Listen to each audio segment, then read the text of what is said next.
الحمدللہ رب العالمین الصلاۃ والسلام علی رسول الکریم فاعوذ باللہ من الشیطان الرجیم بسم اللہ الرحمن الرحیم۔ سورہ آل عمران ہم نے پچھلے ہفتے سے شروع کی تھی۔ آج ہم اسی کی آیت نمبر 5 سے آغاز کر رہے ہیں۔ ان اللہ لا یخفی علیہ شیء فی الارض ولا فی السماء۔ آپ لوگوں کو یاد ہوگا کہ پچھلا درس عزیز ذو انتقام پہ ختم ہوا تھا، تو میں نے یہ عرض کیا تھا کہ خدا حق کا بدلہ لیتا ہے، اور حق کا بدلہ اگر خدا نہیں لے گا تو پھر حق کو پامال کرنے والے جیت جائیں گے اور ان کو کوئی سزا نہیں ملے گی۔ تو اس لیے اللہ تعالیٰ جو ہیں وہ حق کا بدلہ لیتے ہیں۔ اس کو اگر میں نے حق کا بدلہ لینا ہو تو میں 100 غلطیاں کر جاؤں گا۔ ہو سکتا ہے آپ حق پہ ہوں، میں باطل سمجھ کے آپ کو سزا دے ڈالوں، یا آپ نے کچھ کیا ہی نہ ہو میں آپ کو مجرم سمجھ لوں، یا صورتحال یہ ہو سکتی ہے کہ آپ کے اندر کے دل کے حالات سے میں واقف نہیں ہوں، آپ مجبور تھے کسی وجہ سے آپ نے وہ کام کر دیا ہو۔ تو ذو انتقام ہونے کے لیے ضروری ہے کہ ذات ایسی ہو جو ہر چیز کو جانتی ہو۔ تو فرمایا کہ ان اللہ لا یخفی علیہ شیء فی الارض ولا فی السماء۔ اللہ تعالیٰ کی ذات وہ ہے کہ اس پر کوئی چیز مخفی نہیں ہے، نہ زمینوں میں نہ آسمانوں میں۔ یہ احاطے کا مضمون ہوتا ہے کہ جب ہم کہتے ہیں کہ جس طرح ہم بولتے ہیں رات دن میں کام کرتا رہا، یعنی 24 گھنٹے کام کرتا رہا، اسی طرح جب قرآن مجید میں آتا ہے کہ اللہ تعالیٰ آسمانوں کو بھی جانتے ہیں، زمینوں کو بھی، اور جو کچھ اس میں ہے یہ احاطے کا مضمون ہے، یعنی کوئی چیز اس میں اللہ سے مخفی نہیں ہے، نہ آسمانوں میں نہ زمین میں۔ تو ایک ایک چیز سے واقف ہے۔ تو جہاں جہاں حق کی پامالی ہوگی، جہاں جہاں کوئی اس طرح کی چیز ہوگی، تو وہاں وہاں اللہ تعالیٰ کو علم ہوگا، وہ لازماً بدلہ لیں گے۔ اور اگر خدا کے علم کے مطابق وہاں کوئی خرابی نہیں ہے تو لازماً ان کے ساتھ اچھا سلوک ہوگا۔ تو عزیز ذو انتقام کی گویا ایک طرح سے استدلال فراہم کیا ہے کہ وہ کس درجے کا ذو انتقام ہے، کہ کوئی چیز اس پر مخفی نہیں ہے۔ جو تم حرکتیں کر رہے ہو قرآن مجید کے ساتھ، دین کے ساتھ، خدا کے ساتھ، رسولوں کے ساتھ، وہ سب اللہ تعالیٰ جانتے ہیں، اور جو کچھ تم حقوق پامال کرتے ہو اس کو بھی اللہ تعالیٰ جانتے ہیں۔ تو اس لیے ذو انتقام ہے۔ اب بات چلی تھی کتاب حق سے کہ جو اللہ تعالیٰ نے نازل کی ہے، نزل علیک الکتاب بالحق، اس اعتبار سے اب اس کو دیکھیے تو جو اس وقت اہل کتاب قرآن مجید سے کر رہے تھے جب قرآن نازل ہو رہا تھا، اس کو سامنے رکھیے اور فرمایا کہ جو کچھ تم اس قرآن کے ساتھ کر رہے ہو، جو اس کی توہین کر رہے ہو، جو اس کے ماننے کا انکار کر رہے ہو، جو اس کے مذاق اڑانے کا کام کر رہے ہو، یا جو اس میں مین میخ نکال رہے، جو آگے چل کر زیر بحث آئیں گی، وہ ساری اللہ کے سامنے ہے۔ کوئی چیز اللہ سے پوشیدہ نہیں ہے۔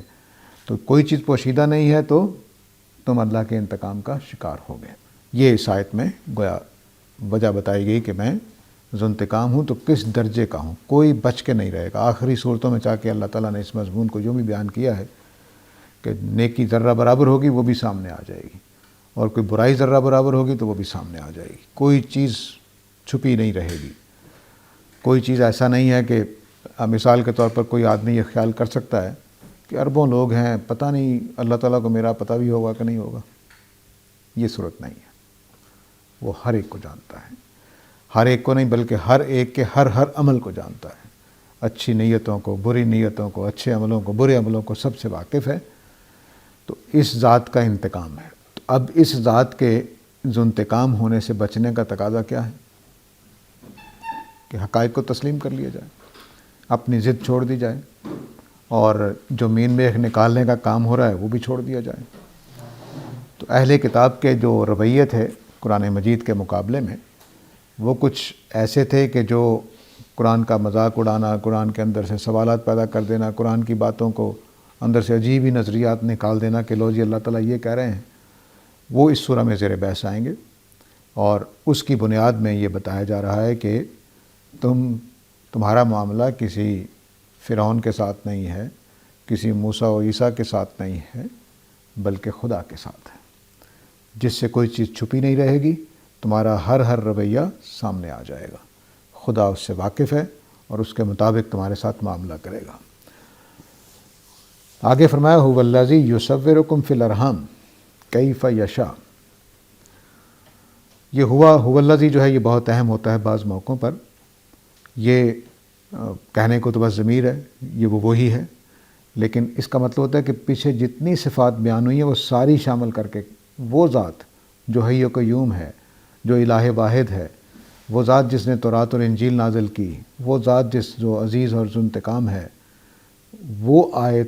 وہ ذات جو ہے اسی نے یصورکم فی الارحام ماں کے پیٹ میں بچوں تمہاری صورت گری کی ہے، اسی ذات نے۔ کس ذات نے؟ جو پر بیان ہوا ہے الحی القیوم، جو تورات اور انجیل کو نازل کرنے والا ہے، جو فرقان کو نازل کرنے والا ہے، جو عزیز ذو انتقام ہے، اس ذات نے ہی وہی ذات تمہارے رحموں میں تمہاری صورت گری کرتا۔ یہ بھی اسی بات کو، ذو انتقام کو واضح کرنے کے لیے ہے کہ کیا جس کو دوسری جگہ بیان کیا اللہ تعالیٰ نے کہ جس نے پیدا کیا کیا وہ نہیں جانے گا؟ یعنی ایک ذات تخلیق کرنے والی ہے، تم اس کو کہتے ہو کہ اللہ کو کیا پتہ؟ تو فرمایا کہ وہ ذات تم سے انتقام لے گی جس نے تمہیں رحم مادر میں تمہاری صورت گری کی ہے۔ مطلب کیا ہوا؟ مطلب یہ ہوا کہ وہ تمہاری رگ رگ سے واقف ہے، تمہارے ظاہر و باطن سے واقف ہے، تمہاری کمزوریوں سے، خلقی کمزوریوں سے، خلقی طاقتوں سے، تمہاری اسٹرینتھ سے، ویکنیسز سے سب سے واقف، تمہارے مزاج سے، تمہاری صلاحیتوں سے، تمہارے اتار چڑھاؤ سے، تمہاری پرورش سے، تمہاری تربیت سے، ہر چیز سے واقف۔ تو وہ اندر باہر سے جانتا ہے۔ تو ایک تو یہ تھا کہ جو تم کام کر رہے وہ جانتا ہے، اب اس نے تمہیں رحم مادر میں تمہاری صورت گری کی ہے تو تمہاری طبیعتوں کو، مزاجوں کو، ہر چیز کو جانتا ہے، کمزوریوں کو، طاقتوں کو۔ اس ذات کے پلے پڑنا ہے تمہیں، کوئی چھوٹی ذات نہیں ہے جس کا سامنا کرنا ہے تمہیں۔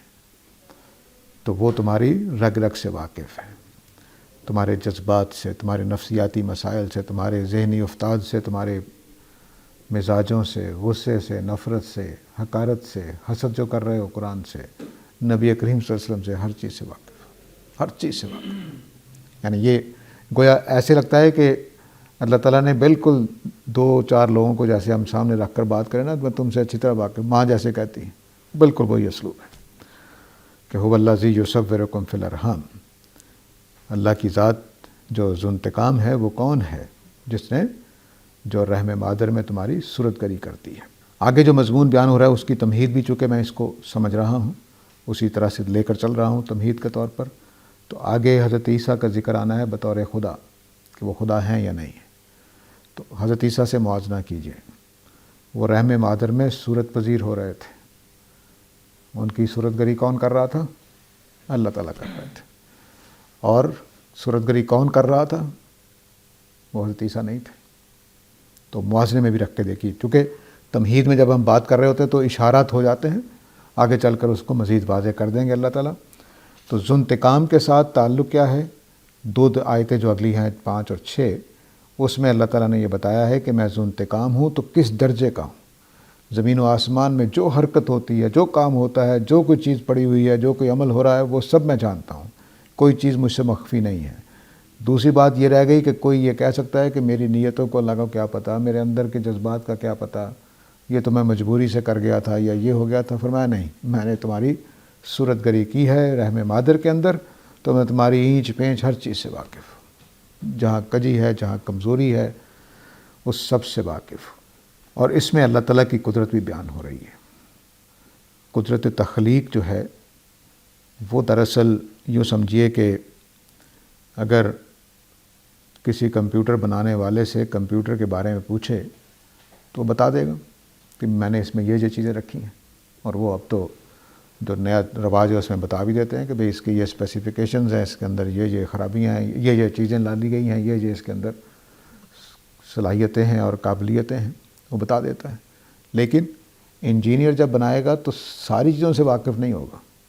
چنانچہ کتنے ہی ڈیزائن کردہ مشینیں جو کنڈم قرار دے دی جاتی ہیں کیونکہ وہ جس طرح سے بنائی گئی تھی اس طرح سے کام نہیں کر پا رہی۔ تو یہ اللہ کے ہاں ایسا نہیں ہے۔ تو اس لیے اللہ کی جو صورت گری ہے وہ مکمل معنی میں ہے۔ اس نے آگے چل کر ہم پڑھیں گے بھی، قرآن نے یہ بتایا کہ میں پہلے ہی مراحل میں یا مکمل بناتا ہوں یا نامکمل بناتا ہوں، وہ بھی خدا کا فیصلہ ہوتا ہے۔ تو جن کو اللہ تعالیٰ نے مکمل بنایا، کامل نارمل انسان بنایا، ان کو بھی اللہ تعالیٰ جانتے ہیں، اور جن کو نارمل نہیں بنایا، کوئی کمی رکھ دی ہے، ان کو بھی اللہ تعالیٰ جانتے ہیں۔ تو ہو سکتا ہے کہ ایک آدمی کو سمجھ نہ ہو اور قرآن کی آیتوں کو سمجھ نہ سکا ہو، تو اللہ تعالیٰ نرمی کریں گے۔ اور ایک آدمی سمجھ سکتا ہے لیکن فتنہ پسند ہے، جیسے آگے چل کر زیر بحث آ رہا ہے، تو اس کو اللہ تعالیٰ پکڑ لیں گے۔ تو اب کیف یشاء میں اپنی مشیت کو بیان کیا ہے کہ اللہ تعالیٰ جس طرح چاہتے ہیں صورت گری کر دیتے ہیں، جس طرح چاہتے ہیں، یعنی مکمل کرنا ہے مکمل، نامکمل رکھنا ہے نامکمل، ناقص بنانا ہے ناقص، بہترین پرفیکٹ بنانا ہے پرفیکٹ، وہ جیسا چاہتے ہیں بنا دیتے ہیں۔ کسی کو لمبا تگڑا، اسی رحم مادر سے موسیٰ و ہارون پیدا ہوتے ہیں، اسی رحم مادر سے اب نارمل لوگ پیدا ہوتے ہیں، اسی سے افلاطون و فرستو پیدا ہوتے ہیں، اسی سے فرائنہ پیدا ہوتے ہیں۔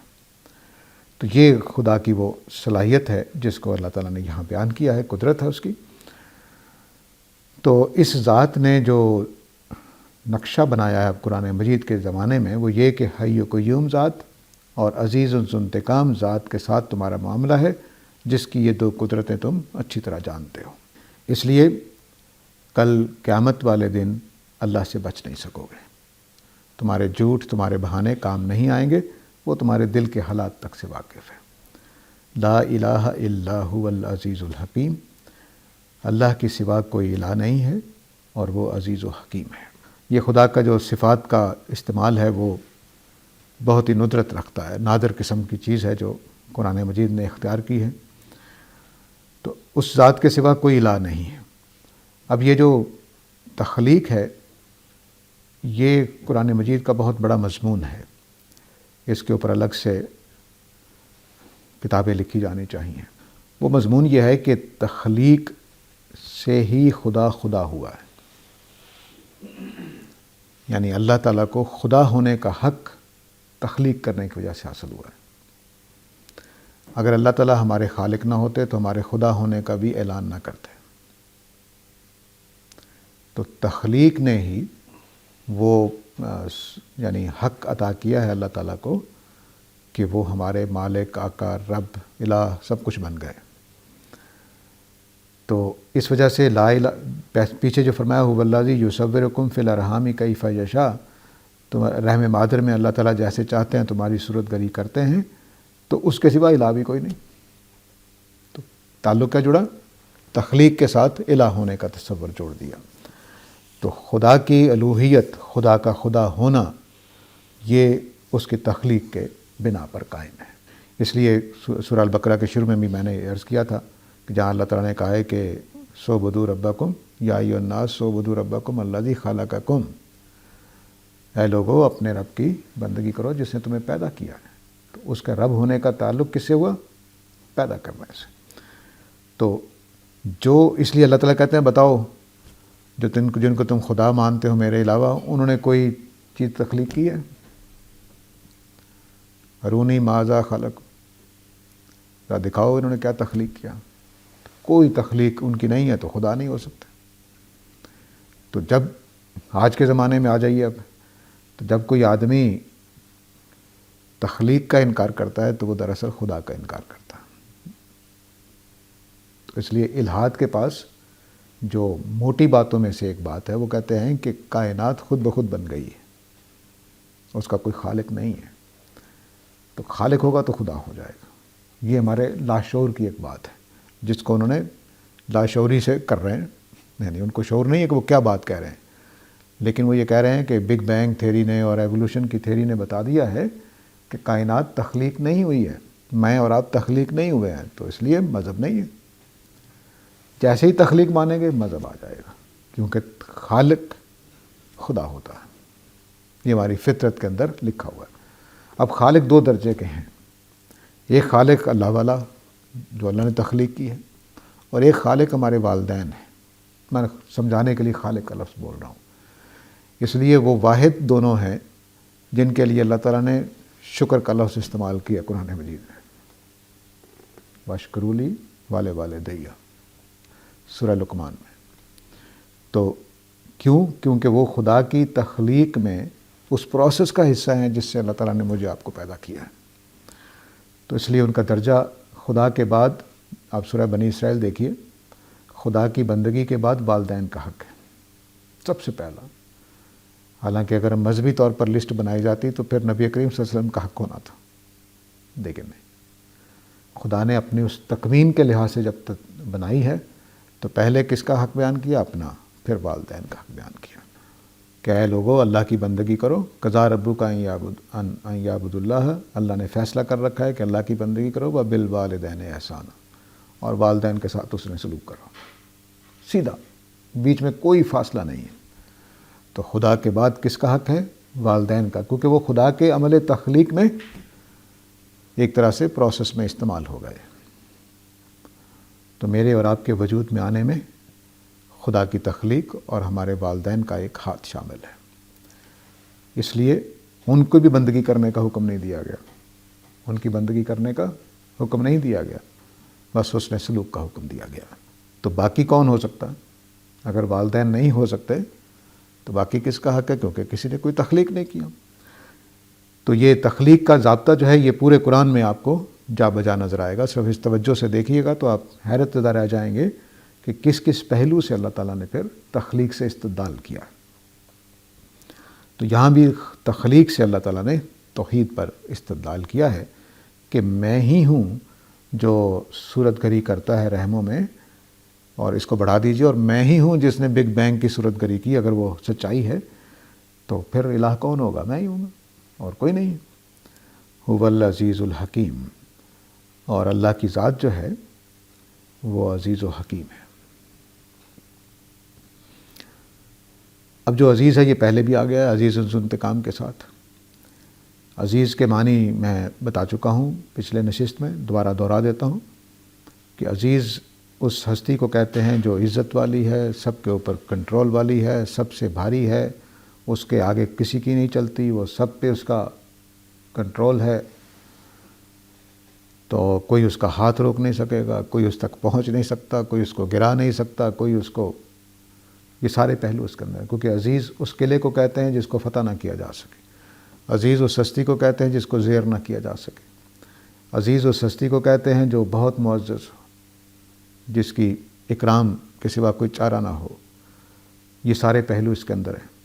اب بتانا پیش نظر یہ ہے کہ انتقام لینے میں میرا ہاتھ کوئی نہیں روک سکے گا،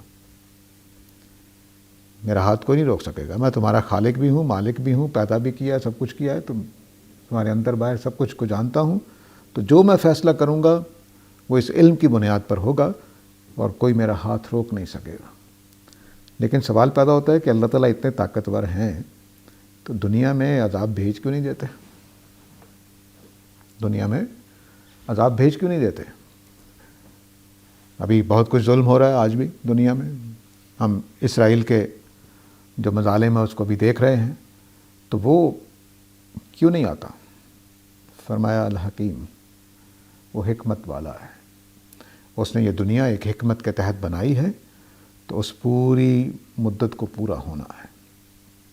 اس میں وہ اقدامات ایسے نہیں کرتا کہ فوری سزا نازل کر دے، بس وہ اپنے طریقے سے روکتا رہتا ہے، جتنا ظلم ہونا چاہیے اتنا ہونے دیتا ہے، اور بس یہ خدا کے حکیم ہونے کو۔ تو عزیز و حکیم نے دو پہلو بیان کر دیے، جیسے میں بتاتا آ رہا ہوں کہ جو صفات بغیر واو کے جوڑا کر کے آتی ہیں وہ دونوں مل کر ایک مکمل صفت بناتی ہیں۔ تو خدا عزیز ہے، لیکن فرعون بھی ایک معنی میں عزیز تھا، لیکن وہ ظلم کر دیتا تھا، وہ الٹی سیدھی حرکتیں کر دیتا تھا۔ ادھر پکڑا حضرت موسیٰ جیسے آدمی کو تو بے عزتی کرنے کی کوشش کی، نعوذ باللہ من ذالک۔ اور لیکن اللہ تعالیٰ ایسے نہیں ہیں، کیونکہ وہ حکیم بھی ہے۔ تو خدا کی حکمت اور خدا کی بلندی، خدا کی عظمت، یہ دونوں مل کر حکیمانہ قسم کے کام صادر ہوتے ہیں۔ ایسا نہیں کہ کسی بات جبروت ہستی ہے تو بس جو دل میں آیا کر دیا، نہیں، اس کا ہر قدم عزیز بھی ہے اور حکیم بھی ہے، ہر قدم، ہر عمل۔ تو یہ دونوں صفات مل کر خدا کی ذات کا ایک ایسا تصور قائم کرتی ہیں جس کا تحمل عربی کے الفاظ نہیں کر سکتے۔ عربی کے پاس وہ الفاظ نہیں ہے کہ جو خدا کی عزیز اور حکیم ہونے کو بیان کر دیں۔ ہم بھی اردو میں دو صفات اس طرح اکٹھی کر کے تو ایک صفت بناتے ہیں، لمبا تگڑا، لمبا اور تگڑا، تو دو چیزیں ہم نے اکٹھی کر دی، ایک صفت بنا دی ہم نے۔ تو لمبا پتلا یہ بھی ہم کرتے ہیں کہ تگڑا نہیں ہے لیکن لمبا ہے اور پتلا ہے، تو یہ جو دو صفات ہم اکٹھی کرتے تو ایک صفت بنتی ہے کہ وہ ذرا صحت مند ہے یا کمزور ہے لیکن لمبے قد کا ہے۔ تو یہ دو صفات اس طرح کی ایک ہی ذات کے، ایک ہی صفت کے دو پہلو ہوتے ہیں جو عربی زبان اٹھانا۔ اب عزیز کے اندر حکمت شامل نہیں ہے، عربی لفظ کے اندر، عربی کا جو لفظ عزیز ہے اس کے اندر حکمت شامل نہیں ہے۔ اگر کوئی ایسا لفظ بنایا ہوتا ہے کہ عزیز ایسا جو حکمت والا بھی ہے تو پھر ایک ہی لفظ آ جاتا، تو اس کو حکیم کے لفظ سے اس کمی کو پورا کر دیا گیا۔ تو اب اللہ کی صفات چونکہ بیان میں آ نہیں سکتی، عربی جیسی زبان بھی اس میں پورے الفاظ نہیں رکھتی، تو اس لیے پھر اللہ تعالیٰ نے یہ طریقہ اختیار کیا کہ دو دو لفظوں سے مل کر اس مفہوم کو پہنچا دیا جائے۔ تو لا الہ الا هو العزیز الحکیم، تو اللہ کے سوا کوئی الہ نہیں ہے، وہ تمہیں پکڑے گا نہیں ابھی دنیا میں، مہلت دے رہا ہے، جب عذاب آنا ہے اس وقت آئے گا اور جب قیامت ہونی ہے اسی وقت آئے گی، لیکن اس سے پہلے سمجھو کہ وہ عزیز ہے، اس کا کوئی ہاتھ روک نہیں سکتا، وہ سزا دینے پہ آ جائے تو کر سکتا ہے، اور وہ حکیم ہے، یعنی اس کے پاس دانائی ہے، اپنے حکمت کے تحت چیزوں کو بناتا ہے، بگاڑتا ہے، تو اس کے تحت ہی وہ چلے گا۔ اب یہ تمہید کا ایک حصہ مکمل ہو رہا ہے، لیکن ابھی کتاب کا تعارف چل رہا ہے۔ نزل علیک الکتاب بالحق، اس کے خلاف لوگوں کا رویہ زیر بحث آ گیا ہے۔ اب پھر وہی هو الذی انزل علیک الکتاب، وہی ذات هو الذی یصورکم الحی قیوم عزیز ذو انتقام، اور اب دو صفات اور اس میں ایڈ ہو گئی ہیں، العزیز اور حکیم۔ اس ذات نے تمہارے اوپر کتاب نازل کی ہے، اس ذات نے تمہارے اوپر کتاب نازل کی ہے۔ تو اس میں کیا کیا چیزیں شامل ہیں؟ اب خدا کی صفات کے پہلو سے دیکھیے، وہ حی و قیوم ہے، تو جب چاہے کتاب نازل کر دے، جب چاہے فیصلہ کر لے کہ اب نبوت ختم کر دی، وہ حی و قیوم ہے۔ اس نے فرقان نازل کیا تھا تو اب بھی فرقان نازل کر سکتا ہے، تورات نازل کی تھی، انجیل نازل کی تو اب بھی کر سکتا ہے۔ اس کے بعد آ جائیے عزیز ذو انتقام، تم اللہ کس کی کتاب کے ساتھ کھیل رہے ہو، کس کی کتاب کا مذاق اڑا رہے ہو، کس کی کتاب کے اندر سے مین میخ نکال رہے ہو؟ وہ عزیز ذو انتقام ہے، اپنی کتاب کا بدلہ لے گا، مارے جاؤ گے، سنجیدہ ہو جاؤ، ایسا نہ ہو کہ پکڑے جاؤ۔ اس کے بعد آیا عزیز الحکیم، یہ خدائے عزیز کی کتاب ہے، اس کو چھوڑو گے، اس کو نہیں مانو گے؟ کہ بہت بلند مرتبہ ہستی کی کتاب ہے، اس کو مانے بغیر چارہ نہیں ہے، اس کے اندر حکمت ہے، تو تمہیں حکمت حاصل ہوگی۔ اب اس حکمت کو، اس عزیز کو سامنے رکھیے اور آگے دیکھیے قرآن مجید کا نقشہ کیا بنایا گیا۔ حکمت کو یاد رکھنا ہے اور عزت کو یاد، عزیز کا مصدر بنتا ہے عزت، بلندی۔ عزت ہمارے اردو میں سادہ ایک معنی میں استعمال ہوتا ہے، ابرو کے معنی میں، لیکن عربی میں یہ بلندی اور مضبوطی اور استحکام اور زبردستی سب معنی میں آتا ہے۔ هو الذی انزل علیک الکتاب منہ آیات محکمات ہن ام الکتاب، وہ وہی ذات ہے جس نے آپ کے اوپر کتاب نازل کی ہے جس میں کچھ آیتیں محکم ہیں اور یہی اصل کتاب ہے، وَأُخَرَ متشابہات، اور کچھ دوسری آیتیں ہیں جو متشابہات ہیں۔ تو قرآن مجید کی آیتیں دو قسم کی ہیں، اس میں بہت بحثیں ہیں، لمبی چوڑی تاریخ ہے ہماری، محکم کیا ہے، متشابہ کیا ہیں، تو میں مختصر طور پہ اپنا جو فہم ہے اس کو بیان کر دیتا ہوں، باقی اللہ تعالیٰ بہتر جانتے ہیں۔ محکم ان آیات کو کہتے ہیں جن کا مصداق جاننا ممکن ہو یا ہماری مادی دنیا میں موجود ہو۔ مثلا میں نے کہا گلاس، یہ میرا گلاس ہے، اس کا مصداق یہ گلاس ہے، میں اور آپ اس کو جان سکتے ہیں کہ یہ شیشے کا بنا ہوا ہے، اس سائز کا ہے، اتنا اس میں پانی آ سکتا ہے اور پانی پینے کا برتن ہے۔ یہ ہم نے گلاس کے لفظ کا مصداق جان لیا۔ لیکن میں نے آپ کو جملہ بولا کہ میرے گھر میں ایک گلاس ہے جس میں نے صبح پانی پیا تھا، آپ اس کا مصداق نہیں جان سکتے فی الحال.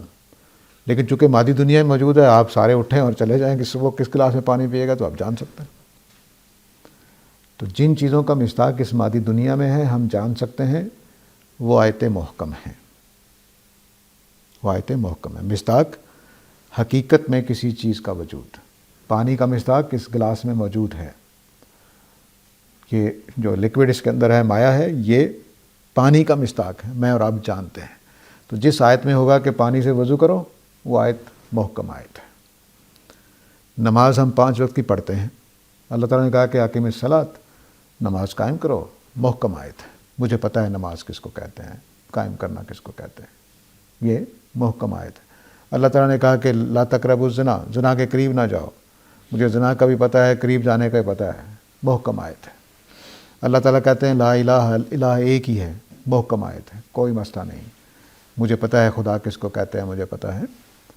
لیکن اگر کوئی کہے کہ بھئی اللہ کا تخت کیسا ہے، میں آپ نہیں جان سکتا، کیونکہ وہ میرے گلاس کی طرح نہیں ہے کہ آپ میرے گھر جا کر دیکھ لیں گے. نہیں. تو اس دنیا میں خدا کا تخت متشابہ ہے، اس کو ہم نہیں جان سکتے.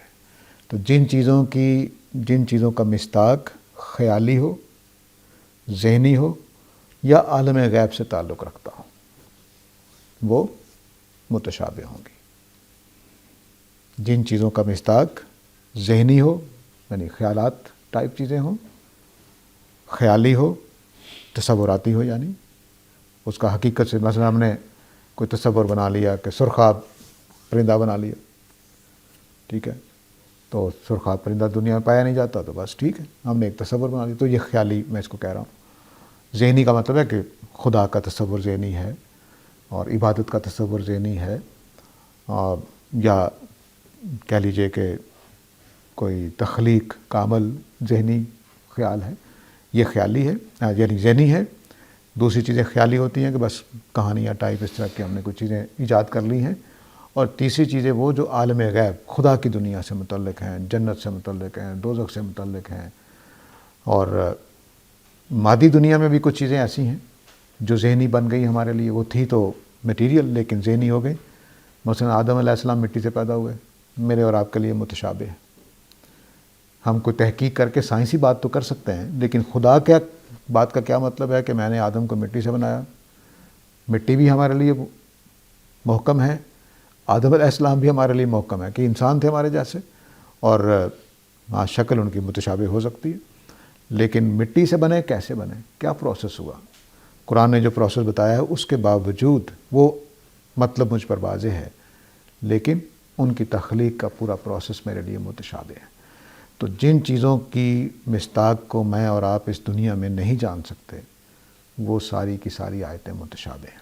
اور جن کا مصداق ہم جان سکتے ہیں، وہ ساری کی ساری محکم ہیں، وہ ساری کی ساری محکم ہیں. تو اب مثلا پچھلی آیت ہم نے پڑھی، والذی یصورکم فی الارحام، ہم رحم مادر سے واقف ہیں، صورت گری سے واقف ہیں، اس میں کوئی چیز ہمارے لیے متشابہ نہیں ہے. لیکن اللہ کی مداخلت کیسی ہے، وہ کیسے یصور کرتا ہے، یہ میرے اور آپ کے لیے متشابہ ہے. ہم اس کو نہیں جان سکتے کہ اللہ کی مداخلت کیسے ہوتی ہے. تو اس طرح سے جو چیزیں ہوتی ہیں وہ قرآن مجید میں. اب جو لوگ اچھے نہیں ہوتے، بات کو ماننے والے نہیں ہوتے، وہ پھر ان باتوں کے پیچھے پڑ جاتے ہیں کہ یہ کیا جی، یہ تو ہمیں سمجھ نہیں آ رہی جی، اس کا تو مطلب ہی پتہ نہیں چل رہا جی، یہ تو لگ ہی نہیں رہا کہ اللہ تعالیٰ کی بات ہے. ٹھیک ہے، وہ اس طرح کی باتیں کرنے لگ جاتے ہیں. مثال کے طور پر اللہ تعالیٰ نے کہا کہ دوزخ پر 19 فرشتے قائم نگران بنائے گئے ہیں سورہ مدثر میں. تو اب اس کا مذاق اڑنے لگ جائے گا، اچھا بس 19 فرشتے ہیں، اتنی بڑی دوزخ، 19 فرشتے بس. تو بھائی خدا کا خوف کرو، تم نے فرشتوں کو جانتے بھی ہو کہ ان کی طاقت کتنی ہے. ہو سکتا ہے کہ ایک ہی فرشتہ کافی ہو دوزخ کی نگرانی کے لیے. اب تو ہم مشینیں ایسی بنا لی ہم نے کہ وہ 200 انسانوں سے زیادہ بڑی نگرانی کر لیتا ہے. ٹھیک ہے، ایک مشین 200 1000 2000 آدمیوں پر بھاری ہو جاتی ہے. تو کیا فرشتے میرے آپ جیسے ہیں، ہم جانتے نہیں ان کو. تو جب جانتے نہیں ہیں تو اس کے پیچھے ہم جب پڑ جاتے ہیں تو فتنہ پیدا ہوتا ہے، خرابی پیدا ہوتی ہے. تو قرآن مجید کے بارے میں اللہ تعالیٰ نے بتایا کہ اس میں 2 طرح کی باتیں میں نے کی ہیں. آیات سے مطلب یہاں باتیں ہیں، جملے نہیں ہیں. قرآن مجید کا کوئی جملہ متشابہ نہیں ہے. 2 باتوں میں فرق کرنا چاہیے. قرآن مجید کی کوئی آیت اس معنی میں متشابہ نہیں ہے کہ اس آیت کا مطلب سمجھ نہیں آ رہا. نہیں، اس میں جو بات کی گئی ہوتی ہے وہ بعض اوقات متشابہ ہوتی ہے. مثلا کوئی بھی متشابہ آیت لے لیجئے تو اس کا ترجمہ سارے کر رہے ہیں، تفسیر سارے کر رہے ہیں. ایک مفسر اور ایک مترجم آپ کو نہیں ملے گا جی یہ آیت متشابہ تھی اس لیے میں ترجمہ نہیں کر سکا. کوئی نہیں ملے گا. ہر مفسر نے تمام 100% قرآن کا تفسیر لکھی ہے اور ہر مترجم نے 100% قرآن کا ترجمہ کیا ہے، کیونکہ آیت جملے کے اعتبار سے متشابہ نہیں ہے. آیت کا جملے کا مطلب واضح ہوتا ہے. وہ متشابہ ہے جو اس میں بات کی گئی ہے کہ اللہ تعالیٰ نے کلمہ کن سے بنایا. تو یہ ہمیں پتہ ہے کلمہ کن ترجمہ بھی کر لیں گے، تفسیر بھی کر لیں گے کہ اللہ تعالیٰ کو کلمہ کن بولتے ہیں، چیزیں بن جاتی ہیں. لیکن کلمہ کن سے کیسے چیزیں بنتی ہیں یہ ہمیں نہیں پتہ. تو جو بات کہی گئی ہے اس کی حقیقت ہمیں نہیں پتہ، اس کا مصداق ہمیں نہیں پتہ. لیکن جملے سارے واضح ہوتے ہیں. کوئی بھی آیت متشابہ کا مطلب یہ نہیں ہے کہ آیتوں کے معنی واضح نہیں ہوتے. یہ آج کل بڑے لوگ آ جاتے ہیں جو جی قرآن تو خود کہتا ہے کہ میں متشابہ ہوں، تو ہمیں کیا پتہ کون سی آیت متشابہ ہے کون سی نہیں. نہیں، اس کے جو ترجمے اور مفہوم کے اعتبار سے کوئی آیت بھی متشابہ نہیں ہے. اس میں جو بات کی گئی ہوتی ہے وہ متشابہ ہوتی ہے، جو تصور دیا گیا ہوتا ہے وہ متشابہ ہوتا ہے. تو یہ دونوں باتیں واضح رہنی چاہیے. تو فرمایا کہ میں اللہ کی ذات وہ ہے، وہی حی و قیوم ذات، عزیز و ذوانتقام ذات اور عزیز و حکیم ذات. اس نے یہ کتاب نازل کی ہے اس طرح کہ اس کی کچھ آیتیں محکم ہیں اور وہی اصل کتاب ہیں. ہدایت کا مدار انہی پر ہے. کسی متشابہ آیتوں میں ہدایت کا مدار نہیں ہے. اور کچھ آیتیں ہیں متشابہات. تو قرآن مجید کی اب حکمت، میں نے کہا تھا کہ حکمت پہ آپ نے توجہ دینی ہے. پوری کائنات کی طرح قرآن مجید بھی اسی نقشے پر تخلیق ہوا ہے. جس نقشے پر کائنات تخلیق ہوئی ہے اسی نقشے پر قرآن مجید تحریر ہوا. یہ اس بات کا ثبوت ہے کہ یہ کلام الہی ہے. یہ کسی انسان کے بس کی چیز نہیں ہے. کسی انسان کے بس کی چیز نہیں ہے. قرآن جس طرح سے لکھا گیا ہے، جس طرح سے اس کی تصنیف و تحریر ہوئی ہے، وہ وہی عمل ہے جو کائنات کی تخلیق میں ہوا ہے. کوئی فرق نہیں. جس طرح کائنات کی ہر چیز مجھے ہدایت بھی دیتی ہے اور گمراہ بھی کر سکتی ہے، اسی طرح قرآن مجید میں بھی کچھ ایسی چیزیں رکھ دی گئی ہیں کہ اگر آپ کا دماغ ٹیڑھا ہے تو گمراہی ضرور حاصل کر سکتے ہیں، ہدایت سے محروم رہ سکتے ہیں. اور اگر آپ سیدھے دماغ کے ساتھ چلیں تو قرآن مجید آپ کو بالکل صحیح جگہ پہ لے جاتا چلا جائے گا. تو جس طرح باہر کا درخت آپ کو لگتا ہے کہ ایوولوشن سے پیدا ہو گیا ہے کہ اللہ نے بنایا ہے، اسی طرح قرآن کی آیتوں میں لگے گا کہ اچھا میں تخت مان لوں اللہ تعالیٰ کا، کلمہ کن مان لوں اللہ تعالیٰ کا. تو آپ کا اگر دماغ صحیح طرح سے سوچنے والا نہیں ہے فطری طریقے پر تو آپ یہاں پھنس جائیں گے. آپ کہیں گے نہیں، کلمہ کن سے تو بن ہی نہیں سکتی چیز، یہ کیسے ہو سکتا ہے؟ میں ایسے خدا کو کیسے مان سکتا ہوں جو تخت پہ پورا آ جاتا ہے؟ آپ بحثوں میں پڑ جائیں گے. اس کو پھر اس موضوع کو لے کر فرمایا فَأَمَّا الَّذِينَ فِي قُلُوبِهِمْ زَيْغٌ فَيَتَّبِعُونَ مَا تَشَابَهَ مِنْهُ. تو جن کے دلوں میں کجی ہوتی ہے، ٹیڑھ ہوتی ہے، وہ انہی آیتوں کے پیچھے پڑ جاتے ہیں جو متشابہ ہوتی ہیں. وہ انہی آیتوں کے پیچھے پڑ جاتے ہیں جو متشابہ ہوتی ہیں. 2 مقاصد سے. کچھ لوگ فتنہ پیدا کرنے کے لیے اور کچھ لوگ فتنہ تو نہیں پیدا کر رہے ہوتے لیکن ان کا مصداق ڈھونڈنے کی کوشش کرتے ہیں. ان کا مصداق ڈھونڈنے کی کوشش کرتے ہیں کہ اللہ تعالیٰ کا تخت ہے کیسا، اللہ تعالیٰ کی ذات محدود ہے کہ لامحدود ہے، تخت پہ کیسے پوری آ جاتی ہے، اللہ کا ہاتھ کیسا ہے، اس میں 5 انگلیاں ہیں. یہ وہ ابتغاء تعویل ہی میں. تو اب یہی وہ لفظ ہے جس کی وجہ سے میں نے مصداق کا ترجمہ کیا ہے. تعویل عربی زبان میں کسی چیز کی حقیقت کے لیے آ جاتا ہے. مثلا ہم جس کو بولتے ہیں خواب کی تعبیر، کہ خواب میں نے دیکھا کہ یہ ہوا، تو اس کی تعبیر جو ہوگی کیا ہوگی، وہ اس کا حقیقی مادی دنیا میں اس کا ظہور ہے، تو اسی کے لیے تعویل کا لفظ بولا جاتا ہے۔ قصہ یوسف میں جب آپ پہنچیں گے حضرت سورہ یوسف میں، تو اس میں بار بار تعویل کا لفظ بولا گیا ہے کہ جو فرعون نے خواب دیکھا اس کی تعویل کیا کی انہوں نے، ٹھیک ہے۔ تو تعویل میں کسی چیز کی تعبیر کرنا کہ وہ دنیا مادی دنیا میں وہ کیسے ظاہر ہوئی۔ ہمارے ایک دوست کی والدہ نے خواب دیکھا کہ ایک بچہ ہے جو گٹر میں گر گیا ہے اور 6-7 لوگ اس کو نکالنے کی کوشش کر رہے ہیں لیکن نہیں نکلا، کسی کے ہاتھ میں پاؤں بھی آ گیا لیکن نہیں پکڑا، گٹر میں بہہ گیا۔ تو انہوں نے مجھے فون کیا کہ بھائی بتاؤ ذرا اس کی تعبیر کیا ہے۔ میں نے کہا لگتا ہے کہ کوئی فوت ہو جائے گا تو کوشش کی جائے گی بچانے کی، اس سے زیادہ میں نہیں کہہ سکا۔